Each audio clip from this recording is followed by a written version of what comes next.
Today is our 36 day of consistent study. और आज का जो हमारा लाइफ पर्पज़ है वो है ये। इस लाइफ पर्पज़ को बताने के बाद वीडियो के एंड में मैं आपको ये भी बताऊंगा कि जो आपके दिमाग में एक जनरल अवेयरनेस का डर बैठ गया है, क्योंकि फुल टेस्ट 5 में और फुल टेस्ट 4 में लगभग 16 नंबर ही सभी बच्चों के एवरेज आए थे, तो उससे एक्चुअल में डरने की बात है भी कि नहीं, इसके बारे में डिस्कस करेंगे। तो पहले आज का लाइफ पर्पज़। हिस्ट्री में आपको क्या करना है, सोशो रिलीजियस रिफॉर्म्स के बारे में आपको पढ़ना है। इसमें 4 नाम आपको नोट्स में दिए हुए हैं, राजा राम मोहन रॉय, दयानंद सरस्वती, स्वामी विवेकानंद और एनी बेसेंट। ये 4 नाम आपको दिए हुए हैं, इनके बारे में आपको पढ़ना है। आपके नोट्स आप कहीं और से पढ़ते हो, उनमें ज़्यादा नाम होंगे तो आप उनको भी पढ़ लेंगे। उसके बाद ज्योग्राफी में आपको पढ़ना है फेस्टिवल्स इन इंडिया।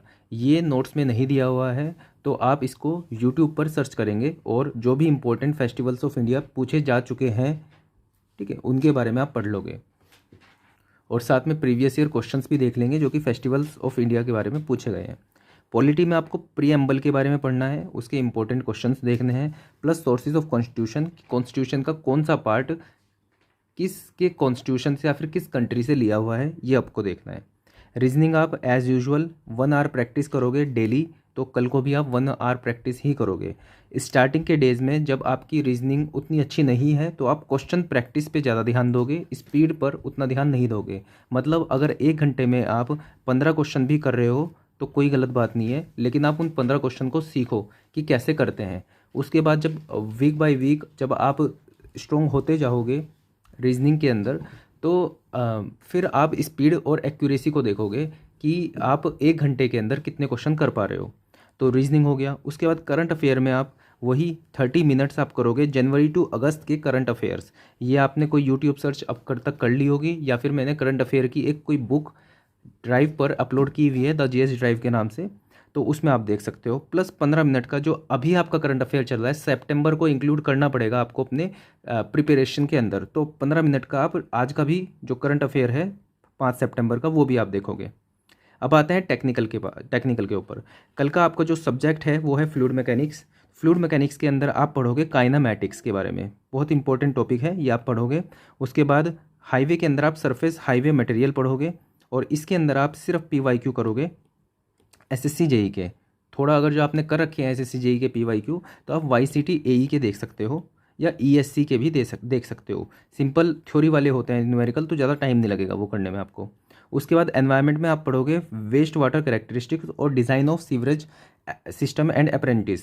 तो इसके अंदर आप क्या करोगे, ये जो है ये वाला पार्ट आप SSC JE PYQ के अलावा कुछ और नहीं करोगे, सिर्फ यही करोगे।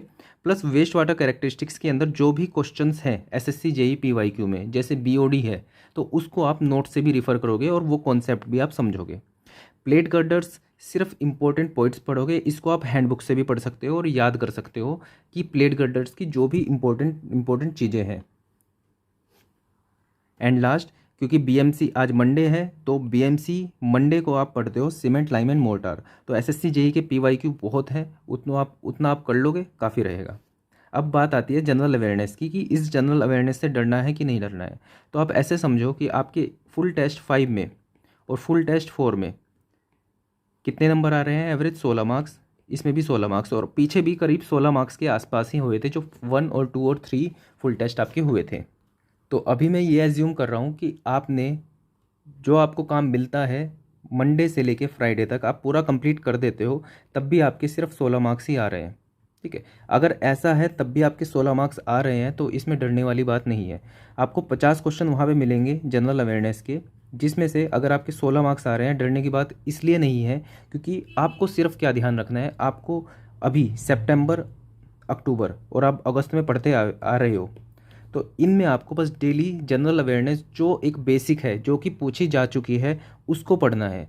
अगर आपने सिर्फ उसको पढ़ा और उसको पढ़ने के बाद भी आपके अगर 16 मार्क्स आ रहे हैं वहाँ पे, तो आपको डरने की बात नहीं है। वो 16 मार्क्स आपके आ रहे हैं, बाकी सबके 16 भी नहीं आएंगे, क्योंकि जनरल अवेयरनेस जो है वो इतना बड़ा पार्ट है। आपको एक बेसिक पार्ट कंप्लीट करना है, ये वाला। अगर सभी का सभी जो भी क्वेश्चन है वो इसमें से आ गया, ये वाला पार्ट में से आ गया, 40 मार्क्स यहाँ से आए, 10 मार्क्स यहाँ से आए, तो आपको वो 10 मार्क्स सही करने हैं। ये 40 मार्क्स समझ लो कि 200 नंबर का पेपर था ही नहीं, पेपर था 160 नंबर का, ठीक है। तो इस तरह से आपको देखना है, क्योंकि जो चीज़ आज तक नहीं पूछी गई वो आपसे पूछ ली गई वहाँ पे, तो वो किसी को भी नहीं आती है, ना आपको आती है ना वो किसी और को आती है, तो वैसे ही वो ज़ीरो हो गया मार्क्स, वो काउंट ही नहीं हुआ, वो नॉर्मलाइजेशन के अंदर अपने आप ही आपके मार्क्स बढ़ जाएंगे। तो बस इतना ध्यान रखना है कि मार्क्स को अभी फोकस ना करो जनरल अवेयरनेस के अंदर, आप सिर्फ इस बात पे फोकस करो कि जो आपको काम मिल रहा है डेली का डेली आप उसको कर रहे हो क्या। आप एक बेसिक अगर जो कंप्लीट कर लोगे और वहाँ पे जब वो बेसिक क्वेश्चन आएगा वो आपको कर देना है, जो आपको नहीं आएगा क्वेश्चन, मतलब वो बेसिक से बाहर है, वो कुछ ऐसा पूछ लिया जो किसी को भी नहीं आता है, वो आपको करना भी नहीं है और उसका आपको कुछ हार्म भी नहीं होगा।